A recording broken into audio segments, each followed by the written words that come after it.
We hope we are back. Battling internet problems. We hoped to be back on a few minutes ago. We hope you are seeing us now okay from the 2011 APBA Detroit Gold Cup. We are at 6 minutes and 57 seconds to go before our winner-take-all championship final heat.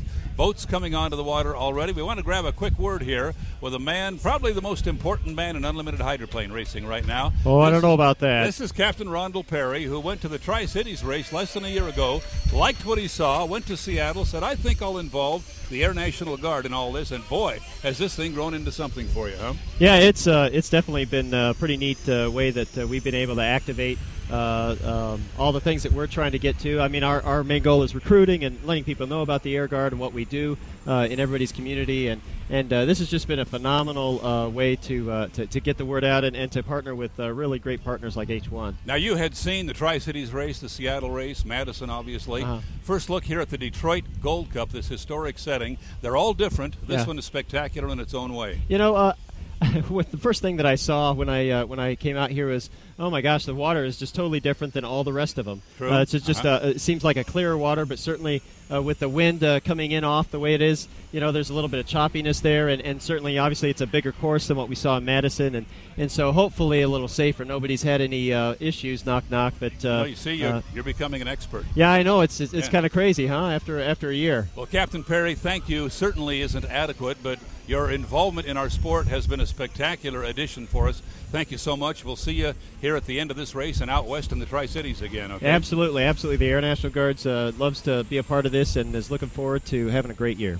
Thank you, Captain Rondell Perry of the Air National Guard, the man who signed the contract and said the Air National Guard will now be the title presenting sponsor of Unlimited Hydroplane Racing.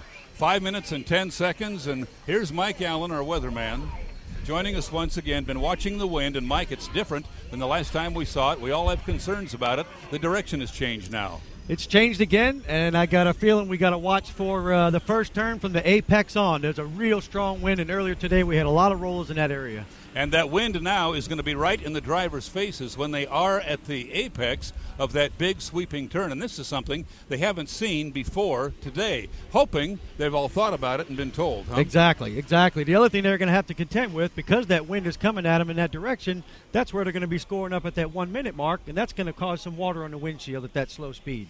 So, before we get there, we do have 5 boats on the water and running. It could be 6. If Greg Hopp comes out in the trailer position with the 100, and he's going by us right now, so he's on the water as well. The 5 boats in the final, and remember, the points don't matter anymore. It's all about winning this heat right here. The winner of this one wins the Gold Cup.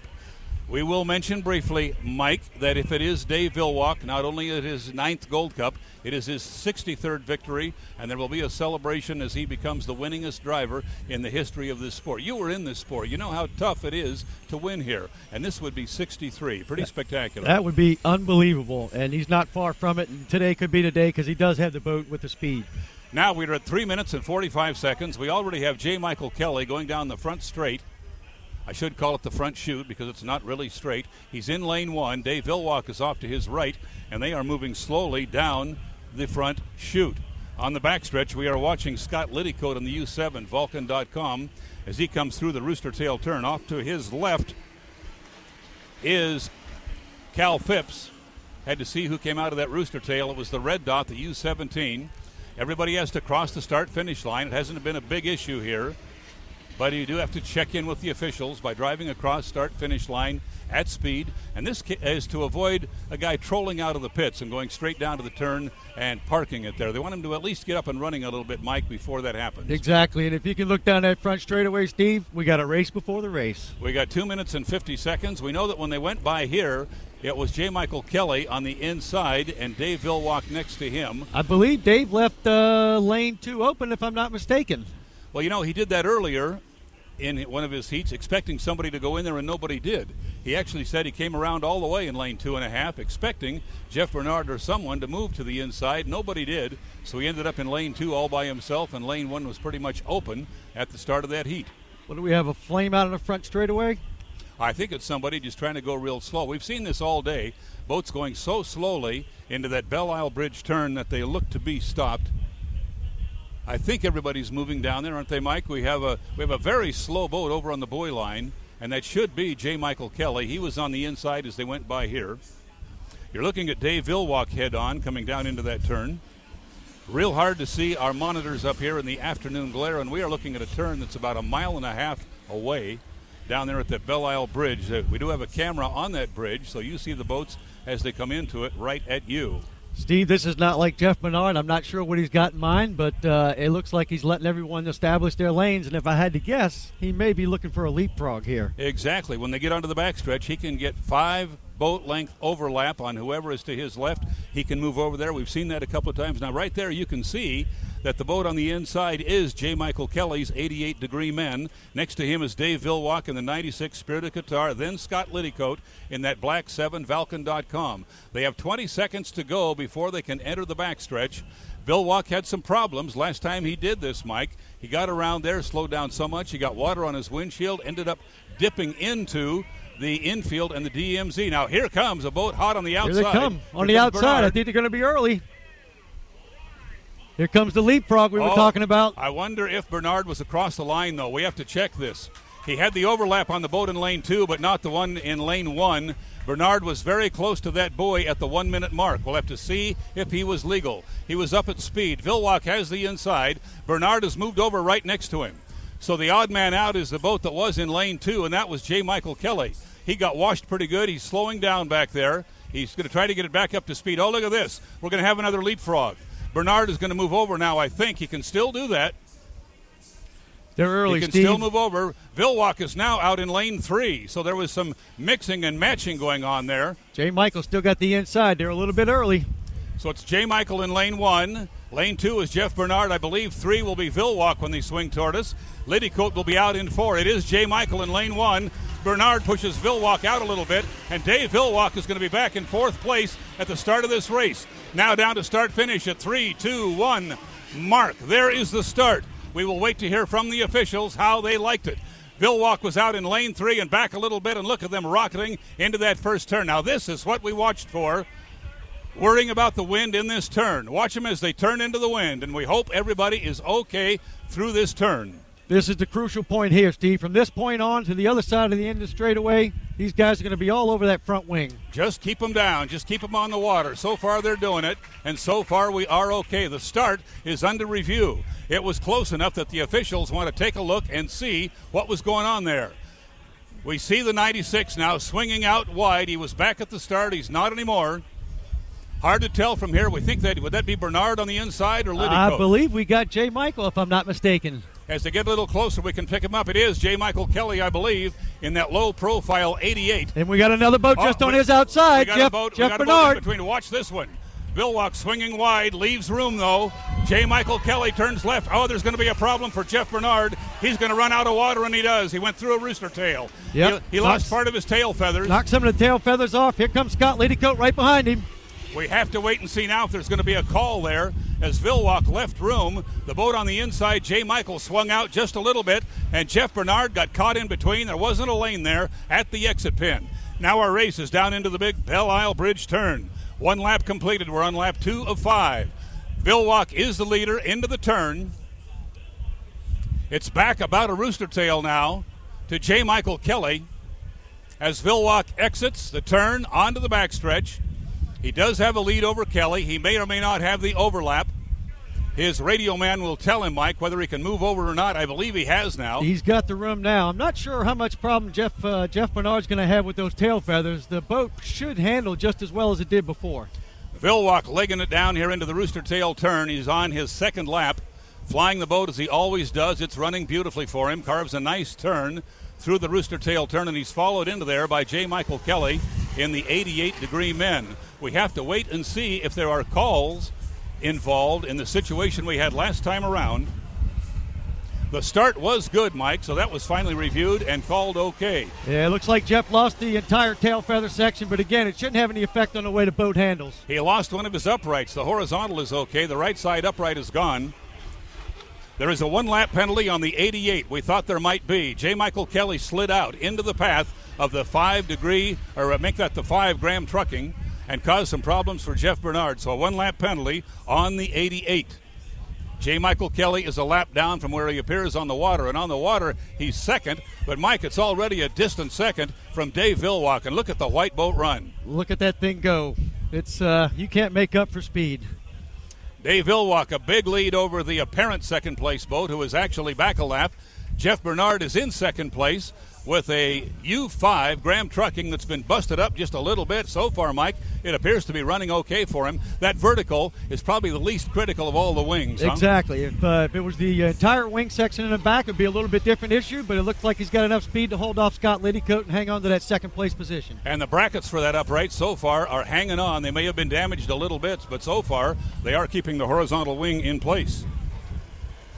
Now we have more problems. The front canard coming loose from the Graham Trucking, so there was more damage to that boat when he got into that rooster tail than just the rear wing. Jeff will have to be careful now without that front wing. That's pretty much going to do it. Scott Liddycoat's going to probably be able to do what he needs to do. I can't believe Jeff's running as hard as he is right now without that.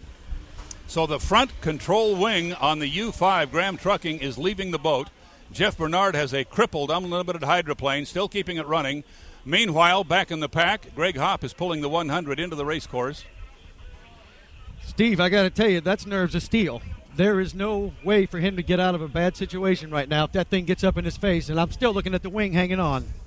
I'm wondering why the 100 was running. He was the alternate boat. Watch the wing on Jeff's boat. Here comes Scott on the outside. That wing is still on, if I'm not mistaken. How can Bernard possibly be running? Look at the wing on this boat, sticking straight up in the air. Unbelievable. This is incredible. He is driving a wingless front boat. He's lost much of his control. He's got to be careful at that thing. Villwock, meanwhile, is finishing a lap here. That is his fourth. He has one lap to go to the Gold Cup victory. Now we're going to have some rough water come into play here. I don't expect this wing to make it a whole lot longer, Steve. Jeff Bernard on the inside continues to drive a crippled hydroplane. Scott Liddycoat has gone by him now, and hopefully Jeff will slow down a little bit and keep that thing under control.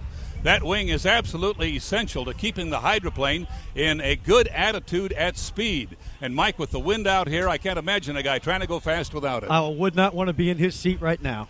But we have a story developing on the backstretch as Dave Villwock pulls onto the backstretch for the final time. He's on lap 5. If he brings it around successfully to the checkered flag, we will have an all-time winningest record-setting driver.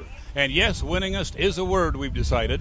That's exactly what he'll be. Dave Villwock comes by the yacht club on what could be a historic pass by that very historic operation over there. Steve obviously playing it safe. He knows he's well ahead. No reason to beat up the boat. Let's just get to the finish line and celebrate. Turning left now. He's right under our tower. He's 4 seconds away. He can coast to victory here. It's 9 Gold Cups for this incredible driver, this great race team. 63 career victories, the most ever by any driver in the history of unlimited hydroplane racing. Mike, you get down there and talk to him, okay? I know that's your job with the. Thank you for joining us. I'm going to get you. Hey, it's been a pleasure. Enjoyed it. Here comes our second place boat, J. Michael Kelly. He will cross the line in second place in the Gold Cup. Third will go to Scott Liddycoat and a crippled U5 Graham Trucking. Now, take that back because there is a penalty on J. Michael. So these two move up. Liddycoat moves up into second place in the Valken.com, and third place will go to the crippled U5 Graham Trucking of Jeff Bernard. They got tangled up here in the Rooster Tail turn.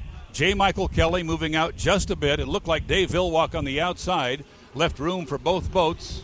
J. Michael Kelly used a little more than his share, got his Rooster Tail in front of Jeff Bernard in the U5 Graham Trucking. Did some damage to the right side vertical on the rear wing, and eventually the front wing pretty much left the boat. It is still hanging on to it. We can see it sticking up in the air as he goes through the Belle Isle Bridge turn down there. Very, very strange sight. He's going to bring back the boat, but not in one piece. Meanwhile, we have seen history made, and you are going to hear a lot about this. Names like Bill Muncy, Chip Hanauer were atop the all-time driver win chart.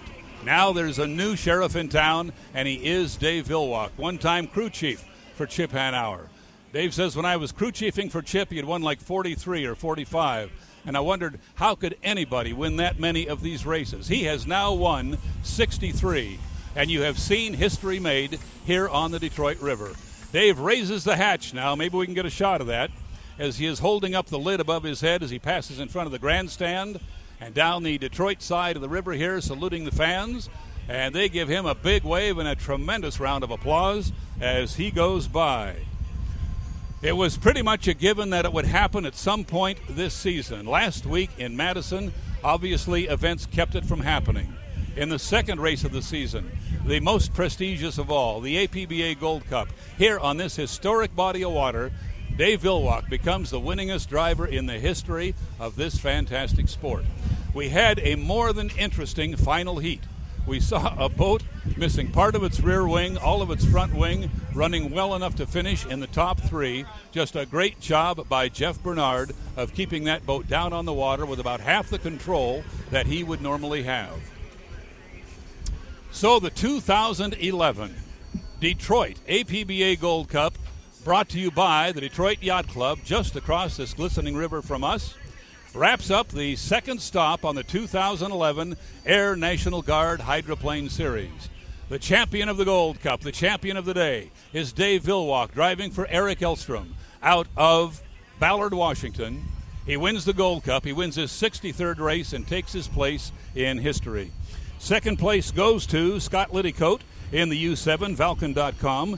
Third place to Jeff Bernard in the U5, Graham Trucking. Fourth place, Cal Phipps. Did not make a great start in this one, but had a great weekend, racing for the Our Gang Racing people from Preston, Washington. J. Michael Kelly, Degree Men, the 88, was second on the water, but fifth in the finish points because of a violation, a lap encroachment early in the race up here in the Rooster Tail turn.